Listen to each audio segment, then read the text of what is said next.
We have our one and only 3 o'clock game. We got number 16, Louisville, who's 6-1, traveling to Virginia Tech, who's 3-5. Louisville favored by 10.5 points on the CW. Miller Moss for the Cardinals has gone 158 to 243, thrown for 1,793 yards, 10 touchdowns, 5 interceptions. Isaac Brown has had 75 carries for 652 yards and 4 touchdowns. And Chris Bell's had 48 catches for 687 yards and 6 touchdowns.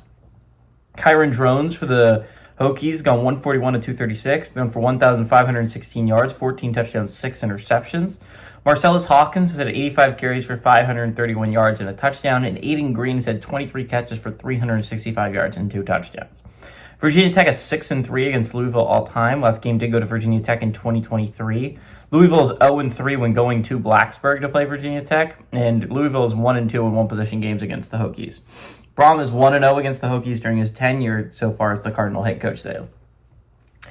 I honestly kind of like Louisville's at-large resume right now. Again, you're going to need that, but they have wins that I think will age rather favorably. They have a home win over James Madison that looks like it could be one of the better group of 6 kids this year. Again, James Madison has not lost since they lost that game to Louisville, and they are looking like a very real college football playoff threat from the group of 6, right? You look at that.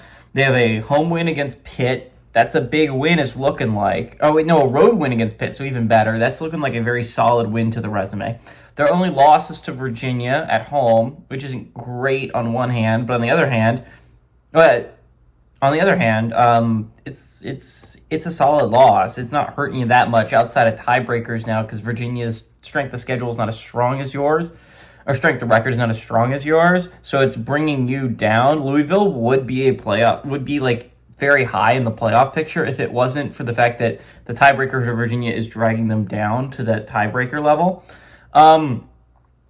Again, and it looks like the road win against Miami is going to age rather favorably, especially if Miami wins out and they're 11-1. Not only do you have a road win over an 11-1 squad, but as long as you win out, you have a tiebreaker over an 11-1 squad, which could be massive when you talk about college football playoff implications.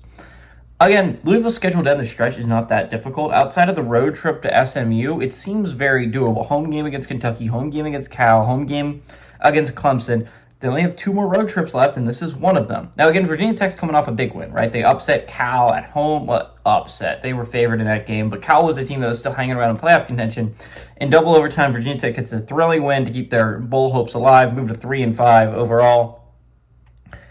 But I think this is where Virginia Tech falls back down to earth, right? The Cardinals are coming off their letdown game, right? They didn't play their greatest against Boston College, but they still found a way to win that game against the Eagles. So I think I'm looking at this Louisville team. This was a Louisville team I picked at the beginning of the year I didn't pick them to win the ACC, but I picked them to be a college football playoff team. And while the team I picked to win the ACC is absolutely not going to be a college football playoff team, I absolutely still like Louisville to be this college football playoff team. I like the Cardinals. They've looked good. Their schedule works out really nicely to finish the year with 11-1. It works out really nicely to get some solid wins. Again, they already have solid wins on the resume. But I think this is going to be a very easy W for Louisville. Don't want to curse them, but I think they go to Virginia Tech and I think they kick butt. Give me the Cardinals to go on the road and beat the Hokies and cover the 10.5 point spread.